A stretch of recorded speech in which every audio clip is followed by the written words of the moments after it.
Welcome once again back to the Love Inspired Leadership Podcast.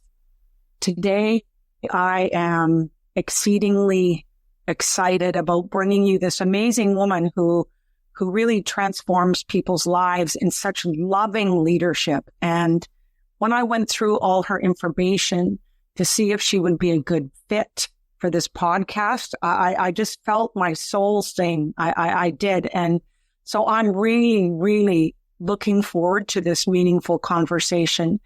And as you know, this is a place where truth is told and that we talk about love in a way that we expand our heart, we access more courage, and we look at this power of possibility and opportunity within our lives to tell the truth, to have transformation, transmutation within our lives, and then transmission.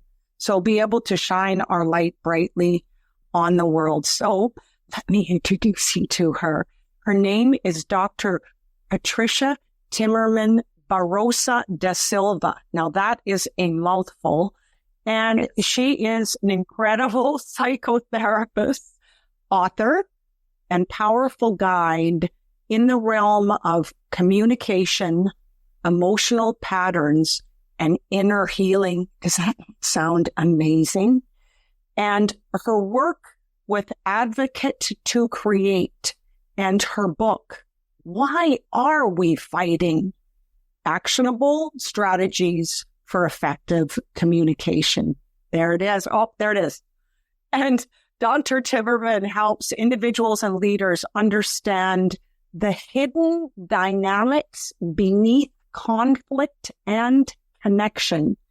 Her signature IAP model is intention, action, perception. I love it. And that truly offers what she beautifully calls the Google Translate of communication. So for the audience who's listening right now or watching on YouTube, if you've ever wondered why good intentions still lead to misunderstandings or how self-talk shapes every relationship in your life, this conversation will open new awareness and deep, deep compassion as well. So Dr. Timerman, I'm so happy that you are here. And thank you for saying yes to be on my podcast. Of course, I'm so happy to be here. You're very good for my ego, let me tell you. I feel amazing right now.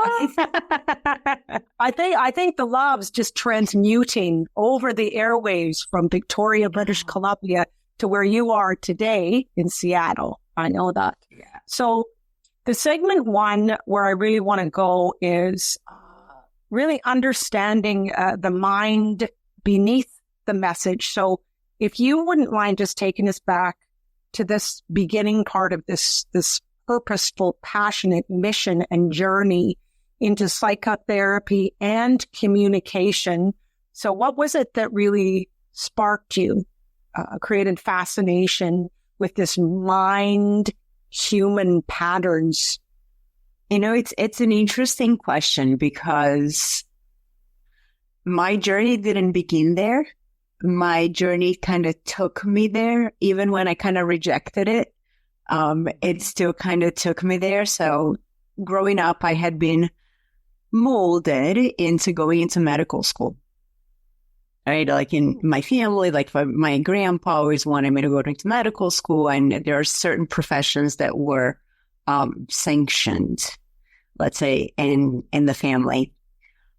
Interestingly, he worked in fashion and he created his business in Brazil and creating fabrics and textiles, which is very out there and different from the sanctioned professions of being a medical doctor, an attorney, or an engineer or in business, right?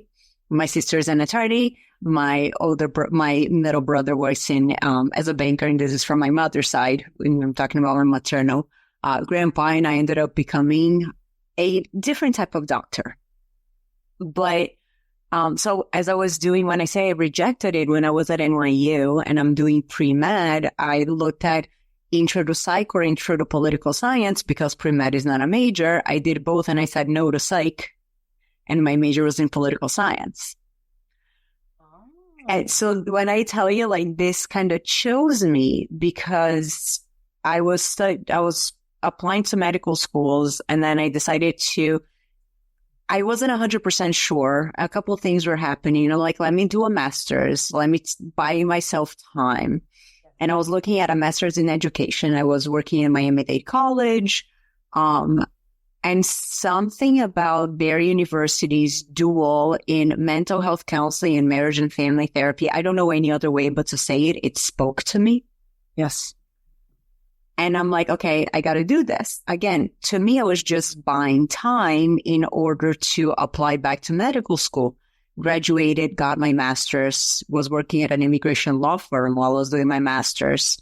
Hence a lot of my work in the immigration field. But I was going to go back to medical school and I realized I'm in love with the mind. I really am. Like I work a lot there. The body and the mind are very intertwined. We look at studies in epigenetics, neuroplasticity, understanding power opposing and how they are so linked. Our mind gives our body a message and our body responds. Yes. Right? And so even in a study, there's this amazing oncologist that I know, and we were talking about one of the studies that he did on positivity or not positivity, but optimism and pessimism in your treatment in cancer and the significant results that came out of it, right? So our positive thinking epigenetics shows that it affects our body's response. Yes. So I fell in love with the mind. Yeah. Oh, we have this in common. You and I have this in common. I often say I am madly in love with the mind, in learning about what the absolute incredible miracles, opportunities that can happen from one thought. Yeah. From one shift in thought. So you go, because we're going to dance here, you and I. I can see that. I can see that. Okay. I'm super excited. I hope that all of your viewers get so into this as we are about to right now. But I love what you said, because sometimes when I am just thinking, and sometimes we have a thought, but that thought can have smaller molecules of thoughts in it.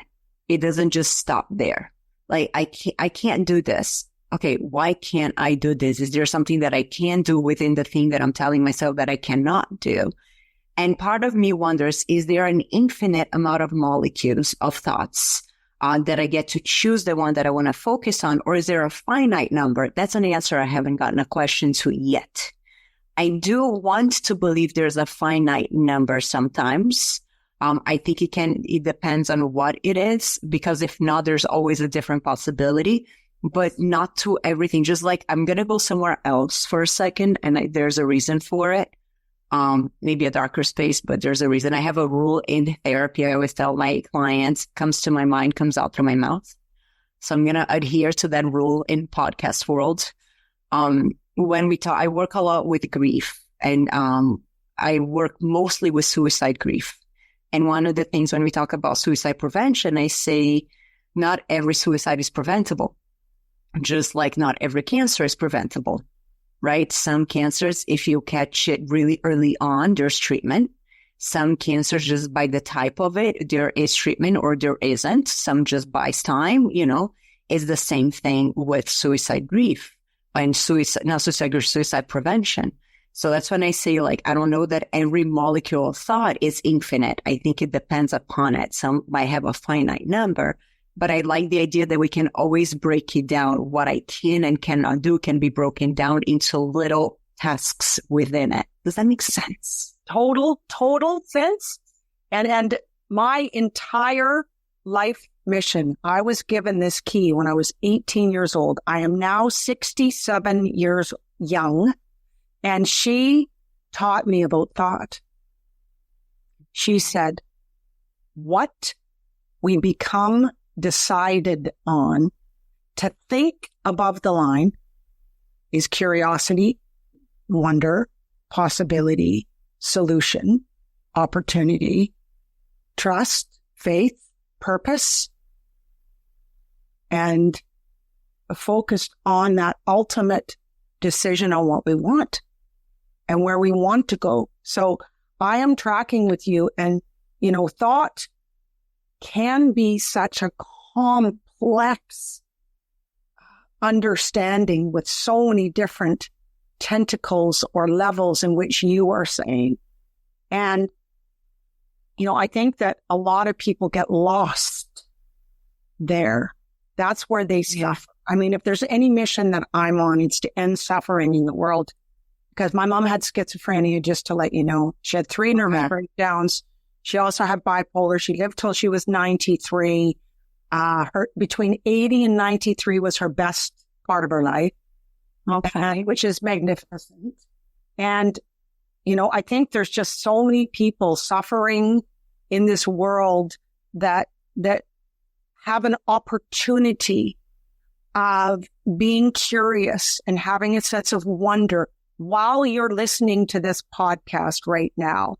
Is there will be some ideas, concepts, and solutions for you if you are one of those people, or if you know of someone, because, you have made this your life mission. I can feel it inside my body as you speak.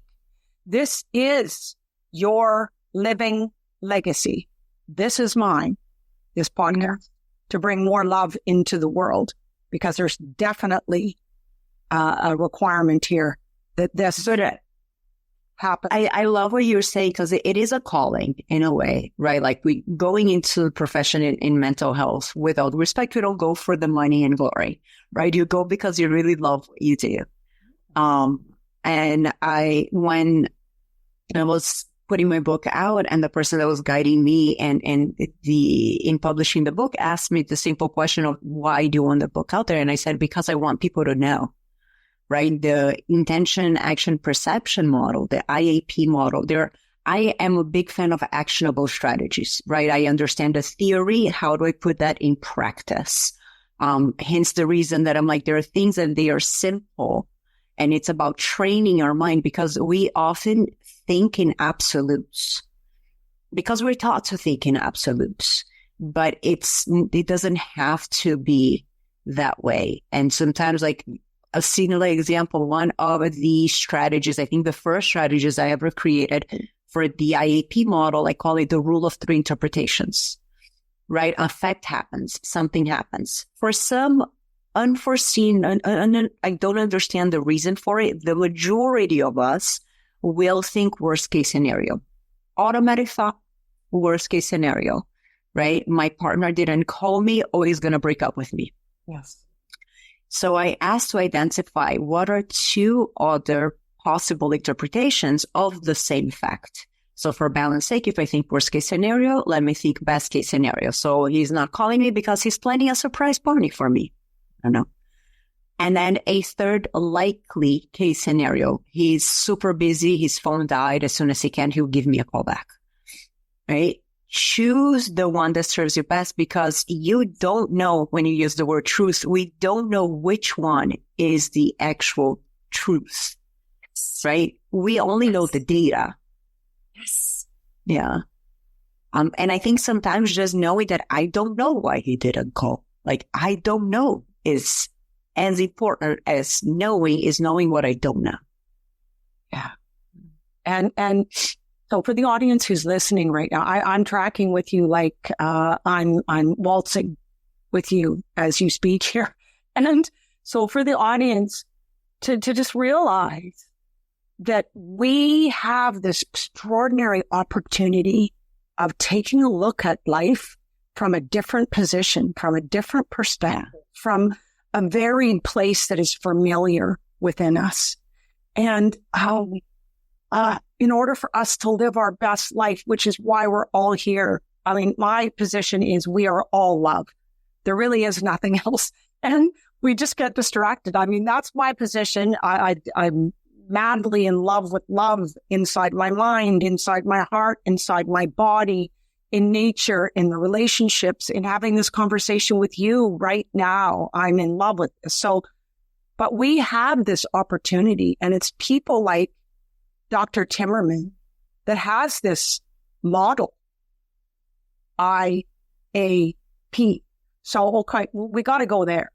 We have to talk about the model now, please. Okay, so the IAP model, the IAP was born from my relationship with my husband. So I'll just go from where it's nascent spaces. He and I once had this argument, and this was maybe 10 years ago now. And when we had the argument, I left the room, and in my head, it's clear as day that if I leave the room to show me that you care, you're going to follow me. Right? So my intentionality behind it is to show my frustration. My action is to leave, and my expectation attached to my intention is that you're going to follow me, because following me means that you care. When he didn't follow me, immediately, what did I think? Well, then you don't care. Right? Because that was, for me, no other possibility existed. This is my worldview. When I don't know what it was, if I got mad or if I started like hitting the cabinet doors in the kitchen or something happened, he came out. And when I asked, like, why did you not follow me? He said, well, you created space. And if I had created space, I would want you to respect me. Therefore, in respecting me, I didn't follow you. This was the first time that I noticed, okay, so something got lost in translation. And there were a couple other instances where I noticed, like, my perception of his behavior is very different from the intention he's verbalizing to me, and vice versa. So that's when I started noticing the three components. And I say that the intention and perception are internal factors, right? For intention, only I know what my intention is. Unless I tell you verbatim my intention, you cannot know it. No. There's no reading minds here.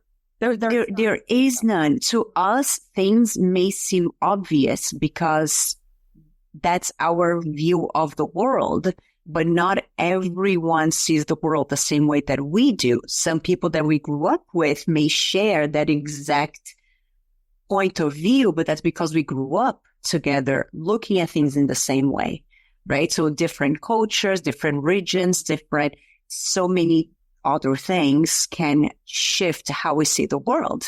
For me, even though both my husband and I are Brazilian, he's from Rio, I'm from São Paulo, right? We grew up very differently. My parents got divorced at a very early age. So my siblings and my sister kind of raised us a little bit. For him, his parents were together. So, and even though he had older siblings, they were older from his dad's side, so he grew up more just with his parents, so with the adults. So our style of communication is different, right? Our way, I'm very direct in how I talk. He isn't. His grandfather was a diplomat, so they learned to speak more diplomatically and dancing around with words, whereas I'm just a straight shooter. So my intentions would get lost in translation in his sea of seeing the world and vice versa. So perception is internal also, but to the person who is receiving it. And we cannot know how they perceive something unless we're curious to ask. Yes. The only external factor is the action itself, like me walking out. It's open to interpretation. What we've learned is that if I walk out, he follows. If he walks out, I stay, because we learn what the other person wants. Exactly. Within yourselves and what is important. And what I love is this deep level of intentional relationship, honor of each other. And that is where love lands. That's where love lives.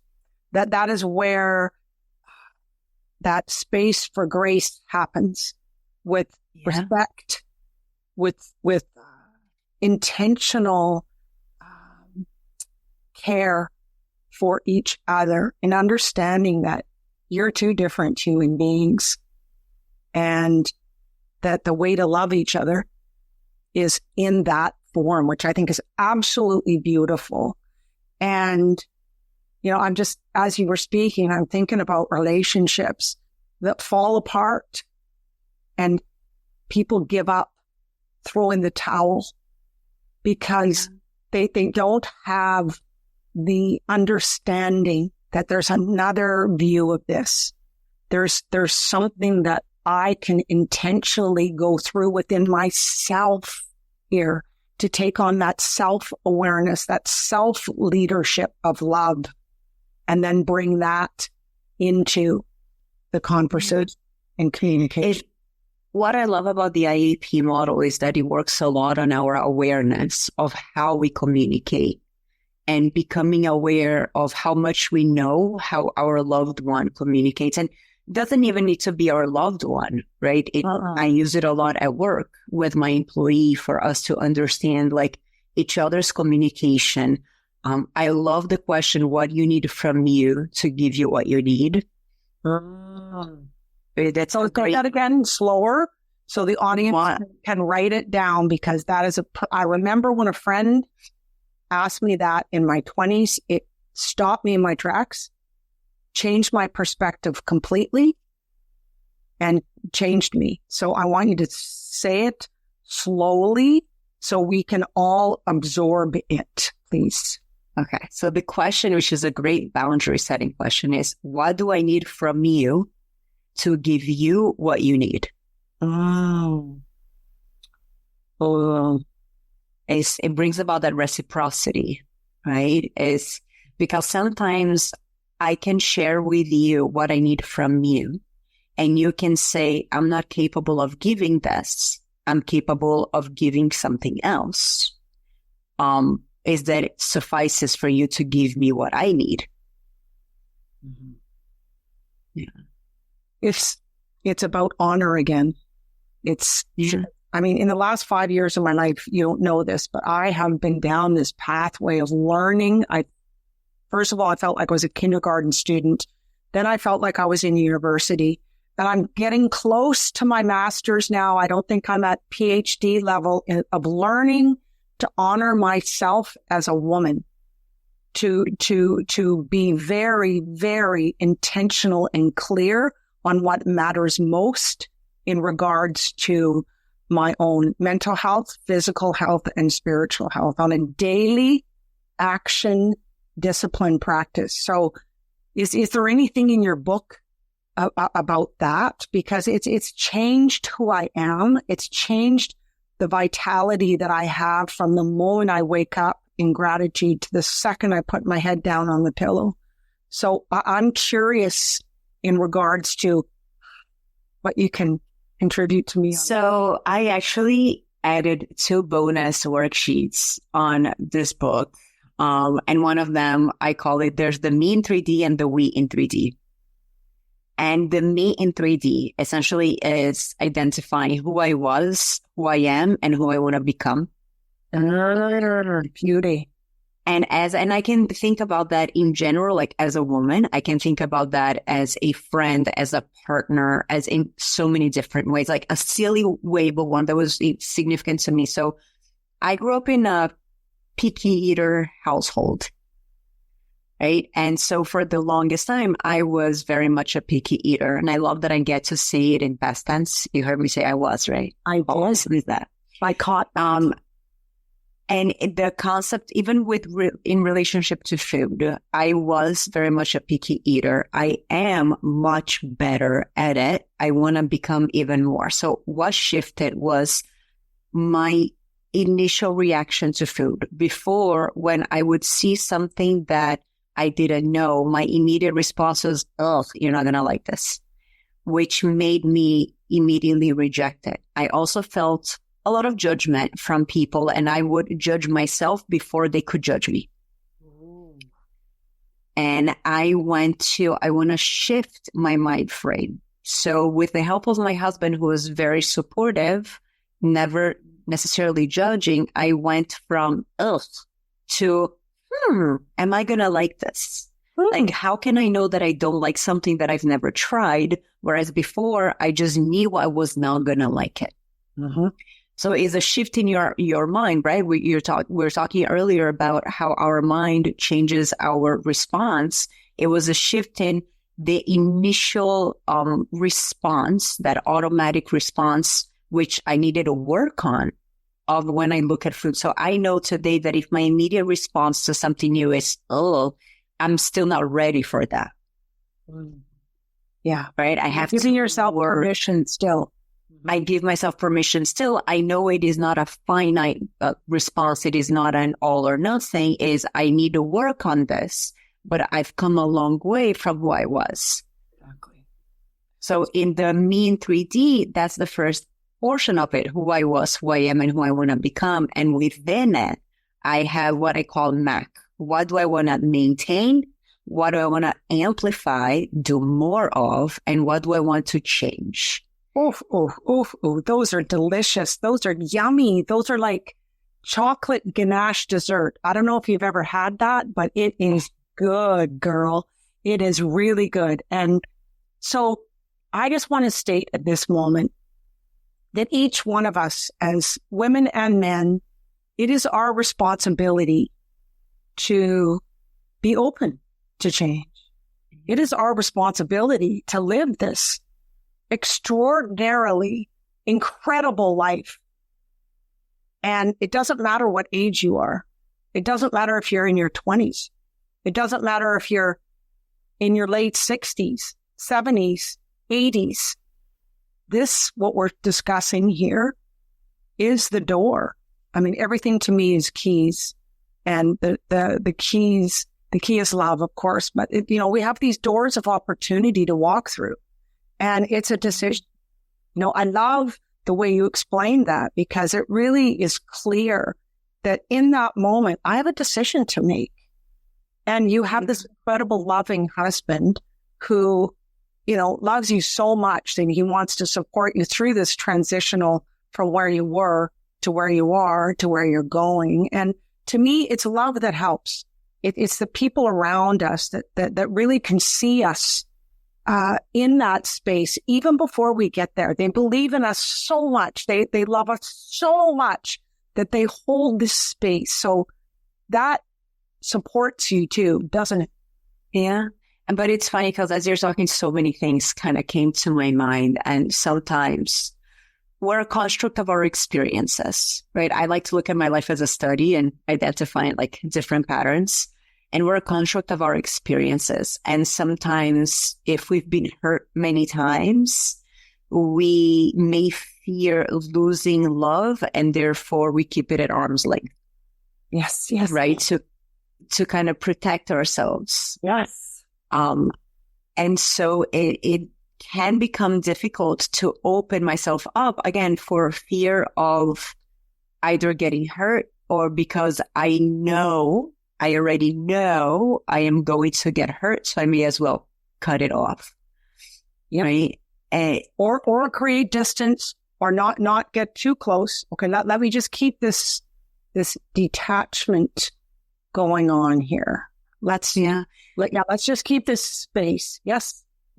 And I can say, like in some of my relationships, I love identifying what are the roles that we play, and we don't always play a role in anything, but sometimes we do. And a New Year activity that I had was, what did I want to leave behind last year into 2025, and what I want to bring with me into 2026. And because of the IAP and my, as I guess, mental health practitioners always being so worried about the other individuals in our lives, whenever I would see somebody who is threading the line of like, I wanted to make sure, no, but it's okay. No, but I know you interpreted it this way, but no, there's a different way of interpreting. And that helped to actually push them to the other side as opposed to this one, right? Because it became a lot. And so one of the things that I learned is I want to leave behind the over-explaining and allow the other person space to ask and be curious, because when I thought I was helping, maybe I wasn't. Yes. Well, and, this life is such a learning, isn't it? Just to stay open and curious on how we can keep improving, keep getting better. And, there is a huge fine line between taking on the responsibility. I've been a business development trainer, coach, consultant for 35 years.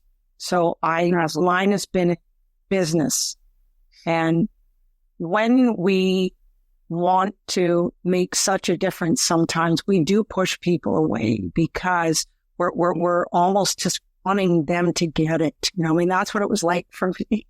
And, when I had my first child, I remember I went back to consulting after, and I thought, I got to do things different here. I need to keep this energy bank full so I can be a phenomenal wife, an incredible mother, and also serve from my highest self as a business consultant.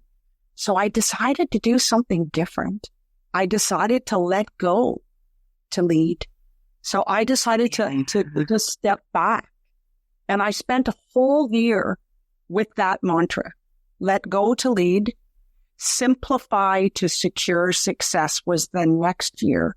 And just from holding that space and position, it became so much lighter, so much easier. And they took their own reins. And just stood up and became the leaders they were meant to be. And so that's a really vulnerable statement on your part too. It's beautiful. And I love what you said. So I have the Dr. T and I have Patricia, right? Dr. T, is funny how I was talking to my little brother whom I'm visiting here in Seattle. And I was saying, like, as a therapist with my clients or in any consultation or as a professor, I have like the most amount of patience. I remember everything.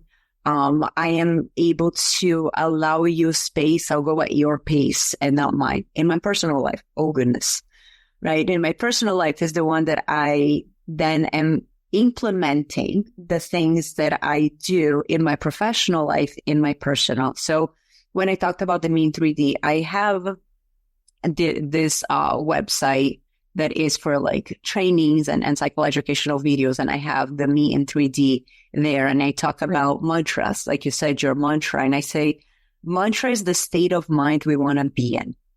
So we repeat it until it sinks in.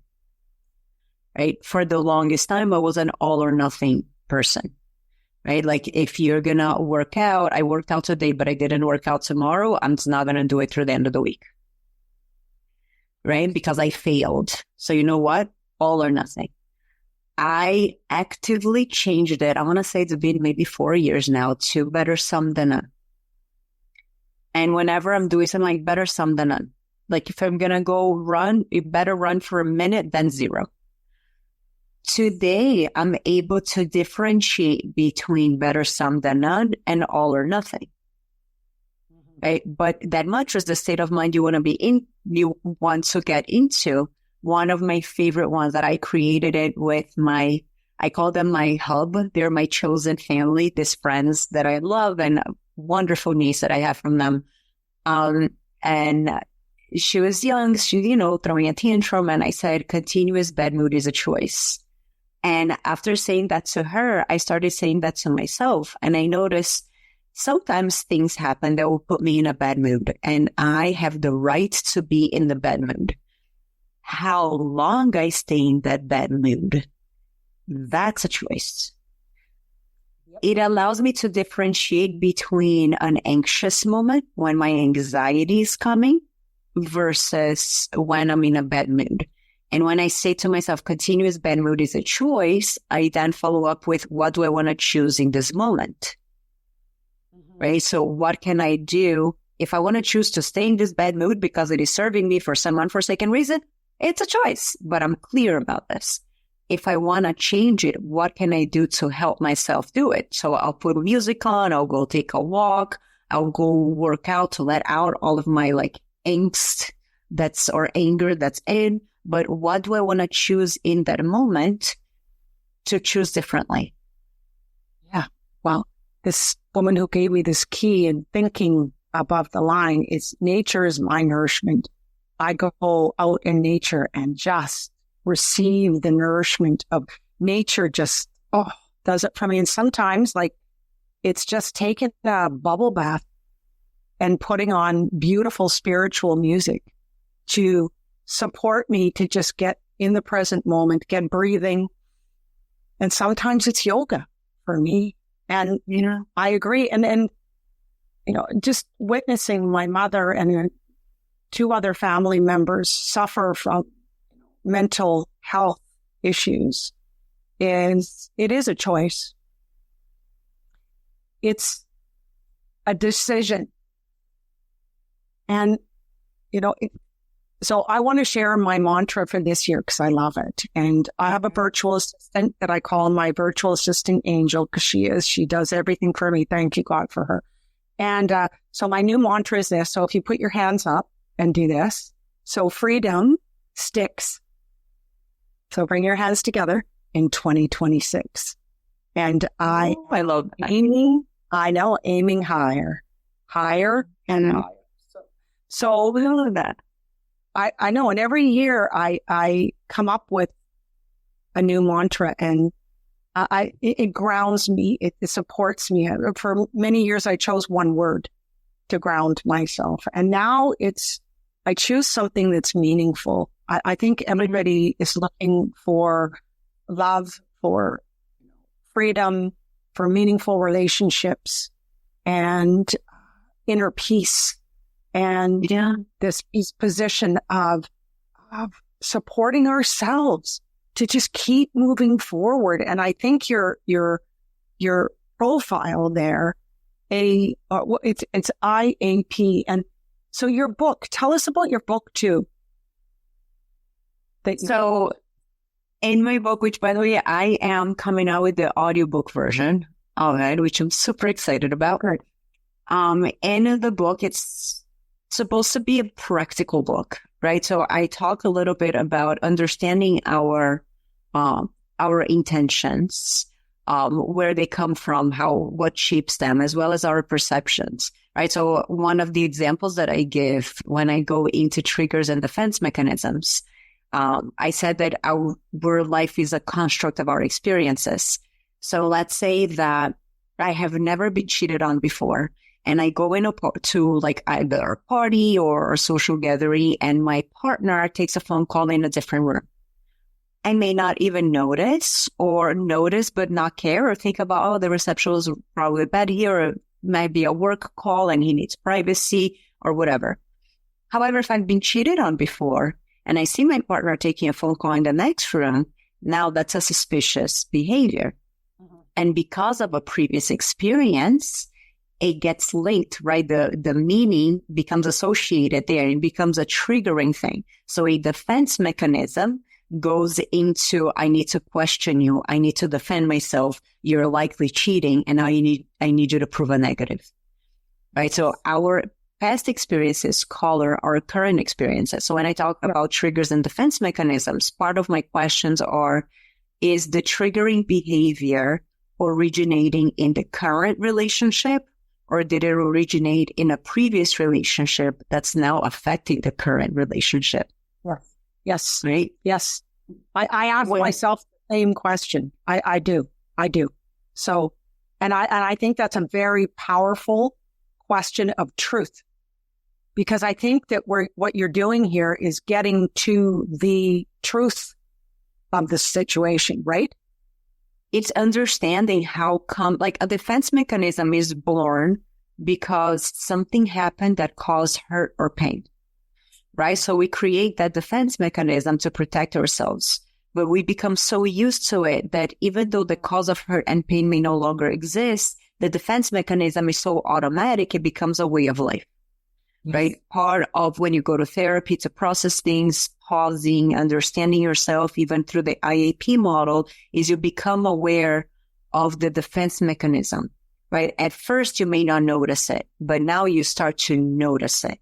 And once you start noticing it, it's as if it slows down right? Because with awareness comes action. I like to say waka, with awareness comes action. As you start noticing it, then you go to the next step, which is taking action toward it. Right? How to maybe pause it. So I say it starts with postvention. You only notice it after the fact. Then you get into intervention as you're doing it. So then go into prevention, and it oscillates between the three. So I talk about those, and then I talk about the action part of it. And I think I love this quote that I wrote, which is actions can always speak louder than words when their intentions are clear. People love to say actions speak louder than words, but if I don't know what your actions are saying, not all actions have one universal meaning. So they become subject to interpretation. I think that the saying actions speak louder than words, which has that implication that I know what your actions are saying, becomes appropriate if you are saying something to me and you're acting accordingly versus you're saying something to me, but your actions are not backing it up. That's when actions can speak louder than words. Yes.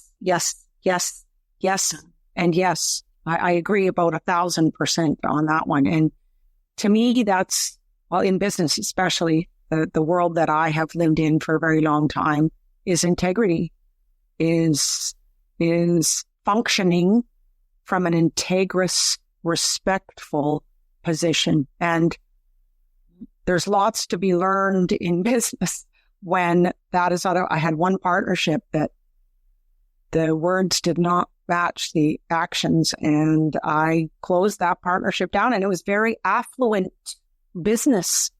And because of my own moral compass and my own position of living with my love-inspired leadership, I left.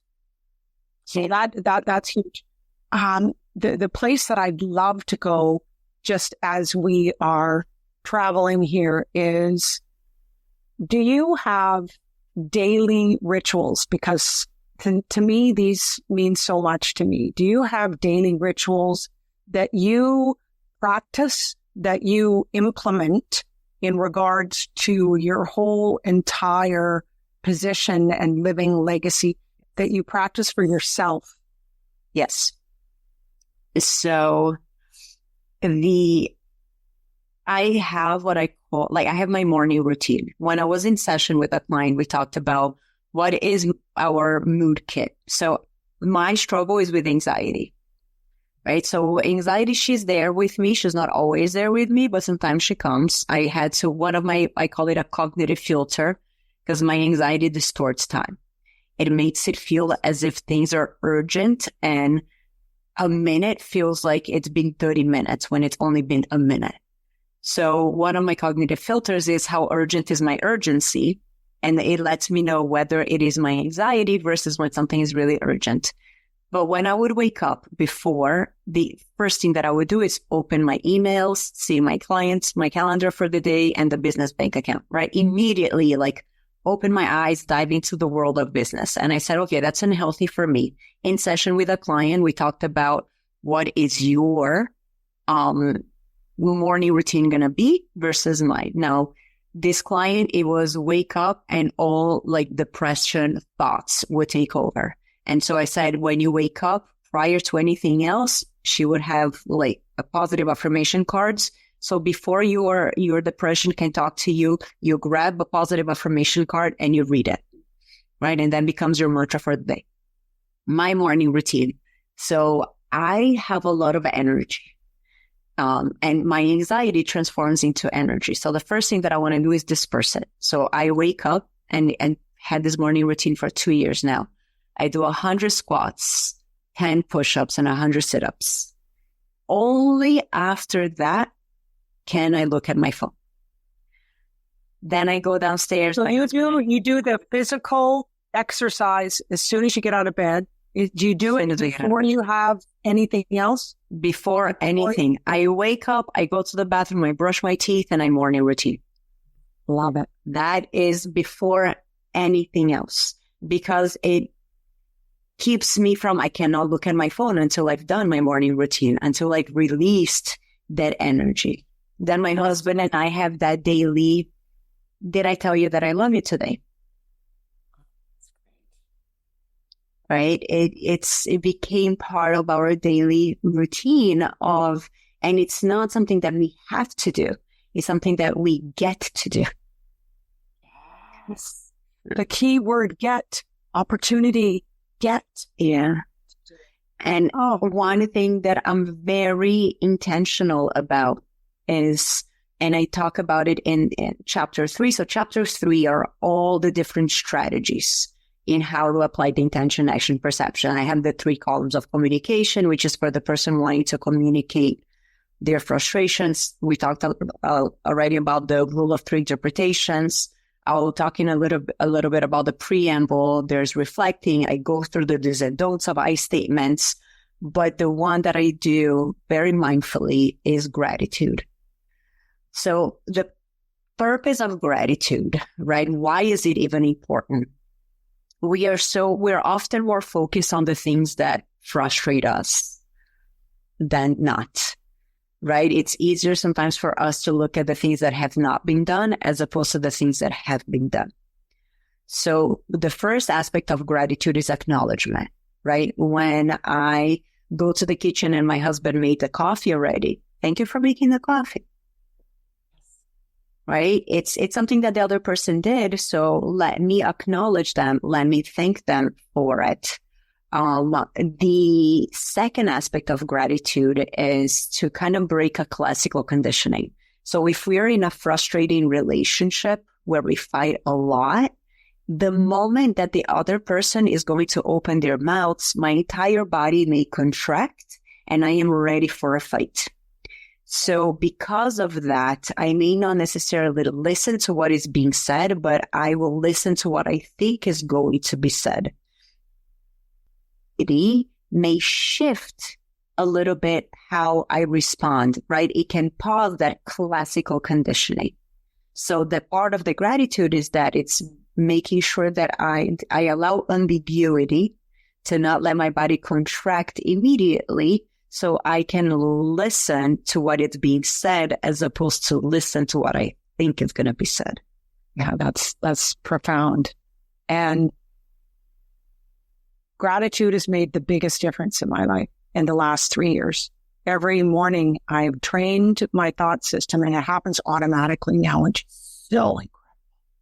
That as soon as I wake up, I look for gratitude.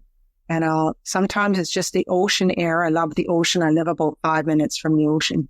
And I can just, when I'm first conscious, I can just smell the ocean. And sometimes I just go, I'm so grateful to live so close to the ocean because I love walking along the ocean and seeing the water and nurture. So I take at least 10 focuses when I wake up. And that's if I wake up at 2:30 or 3, go back to sleep, and when I get up. And it's changed my perspective on life. And it's been a profound recalibration of my thought processes, because I used to go to pre-planning and preparing. Okay, so I'm going to go a meeting with this person today. I'm doing this business strategy set. So I would go to that, and now I don't even go there. It's profound. So gratitude is very powerful. You know, what came to my mind that's very interesting. I was talking with my father-in-law. I have a rule in my house, and the rule is leave the water, like, in the fridge, you have the water and the ice, the crushed ice, always leave it in the water. And the times that he's there and he goes and he puts on the ice and he stays in the ice, and I just go without looking to put my water bottle to refill, ice comes out. So I get frustrated. And once I remember talking to him, he's like, but you never notice when I put it back in the water because it's just there. And I said, you are so right. I don't necessarily notice the things that are done right, if I may, or the things that I ask for because they are there. So you forget, right? And what you're saying for when you're talking about like the things that I'm noticing is noticing what is right. Because sometimes we're so focused on problem solving. And if I'm focused on problem solving, I'm focused on the problem to solve versus what is it that I don't need to solve? What is it that is going so amazingly well? So taking that time to pause and understand what I have and what I'm grateful for during the day, especially the days that I feel defeated and that I don't have anything. It's so important. Well, I think it's changed my perspective on life all day, every day, and highly recommend it. I just went to a conference, a positive psychology conference in Boston, and I had the honor of being the MC and speaking at that conference and listened to a lot of incredible speakers from around the world. And one of the gentlemen, they call him Dr. Gratitude. And he had so many incredible stories to be told about how people healed themselves of debilitating mental health issues simply through this concept of focusing on gratitude, feeling gratitude within your body, having that intentional space to allow gratitude to be a part of your days. And it was so inspiring to me. Yeah, think about, I loved looking at the findings and more recent findings in neuroplasticity, right? The relationship of the mind and the brain is like, the brain doesn't fact check, right? As the mind is thinking, the brain is just typing it away. Like at that moment in time in real life is just typing it away. Our neurological like transmitter, they're just like, if I am having intrusive thoughts, my brain is just giving more space for the intrusive thoughts to grow. So when I like to say, when life gives you stresses, use one of your five senses, and our senses are fact checkers. If I say things out loud and do factual affirmations, like what is data, what is assumption, what is true, and what is my creation, that's when I kind of tell my brain, wait, stop. All right, now, so when I'm thinking, focusing on gratitude, my brain in real time is also typing and creating more neurological pathways for me to think and focus more on gratitude. Now, I think we said earlier in this, in our podcast, is our mind gives a message to our brain, which reacts accordingly. I remember in college, my brain sometimes will tell my mind will tell my brain, you're bored. And then I would do this. The moment I did this, I would start doodling and stop paying attention. Mm-hmm. The times when my mind would tell my brain, I'm bored, and I did this, and I'm like, no, I would stay focused.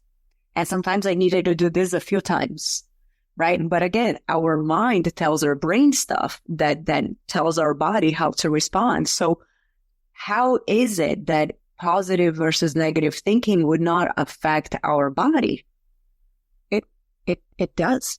I mean, there is extraordinary science of neuroscience, because there's many people that spoke on that stage that had profound things to say about how the brain works. It does change our experience, our physiology, our body is by making those decisions to focus on what matters most. Mm-hmm. And I think the work you're doing is miraculous. I do. I think the work you're doing is supporting people to realize what's important, and also to have the tools, the strategies, and the processes to discover, learn, and implement within their own self-practice, their own self-leadership, their own self-loving leadership within their lives. And isn't that why we're here? I mean, it is. And I know that you feel very blessed for the contributions that you are honored. I mean, this is your gift to the world. I know it's your living legacy. Like I said earlier, I can feel it. And, you know, I'm so honored that you spent this time with me. I have more insights, more understanding.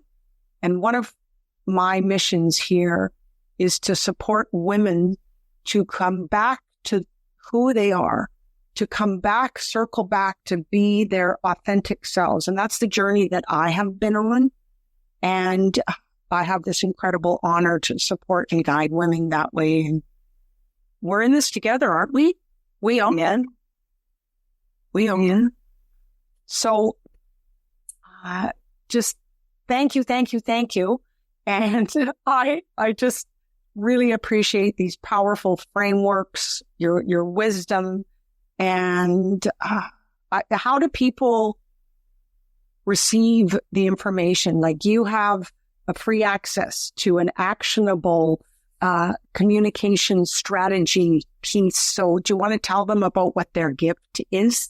Sure, absolutely. So I've created I have this training platform I talked about before, which is www.advocate2create.teachable.com. And over there, you will see the rule of 3 interpretations. You can have access not only to seeing a video about me talking about it, but also the worksheet that I created, because I am a kinesthetic learner and a visual learner. So I like having worksheets. It helps. So I developed in chapter 4 of my book, it's all the worksheets for all the different strategies that I've talked about. You can find me at the name of my firm is Advocate to Create. I think we advocate for ourselves, with ourselves, to create the change we want. So if you go to www.advocate2create.com, that's advocate2create.com, you can find information there. Beautiful. And it will be all in the show notes as well for the audience. They can receive your incredible gift you have for them. And I highly recommend that people go visit your website and receive the information that they can benefit from all of this. And for the audience to know too, once again, I am providing my gift to you, which is 21 days of above the line living. And this is your pathway to inner peace, freedom, purpose, presence, and to be your own love-inspired leader within your own life. So I think this is not the first interview we're going to do, Dr. Patricia Timerman. And I want you whenever. I know. I want you to come back. I already know what I want to talk about the next time is this authenticity piece, this position. And so when is your book going to be ready on Audible or audio? Because that's what I listen to, is Audible books on my jogs every morning. So I am aiming for mid-March. I am actually working on the audio manuscript because I'm having to shift the worksheets for how to respond by listening, even though there will be an accompanying PDF for those who want to do it. And then after that, I'll be working on my second book because I already have so many ideas of other strategies we get to implement into the IAP model. Beautiful, beautiful, beautiful. And thank you for living your legacy. That's just so inspiring. And to my audience, I want to leave you with this last question, which I do with every episode of Love-Inspired Leadership. And how might translating intention into understanding change one conversation in your life this week? So I'm going to leave you with that. And until next time, thank you for being on the Love-Inspired Leadership Podcast. Thank you. Maybe we could finish with your mantra. Oh, yes, let's do it. Okay, freedom. This is my mantra for this year. Freedom, if you want to put your hands up, freedom sticks. Bring your hands together in 2026. And we are aiming higher and higher and higher. Thank you. I love it. Thank you. Thank you for joining me on the Love-Inspired Leadership Podcast. If today's episode stirred something in your soul, share it with someone who's ready to aim higher. Keep holding your vision, anchor in your truth, and take intentional, inspired action, because love is all there is. Hey, I'm Michelle Abraham, founder of the High Vibe Podcast Network, and we are honored to have Carolyn Cooper's Love-Inspired Leadership show as part of our network family. For more inspiring shows like this one, visit highvibepodcastnetwork.com, and don't forget to grab your free gifts from our hosts in the gift fold. Till then, stay high vibe and keep sharing your life.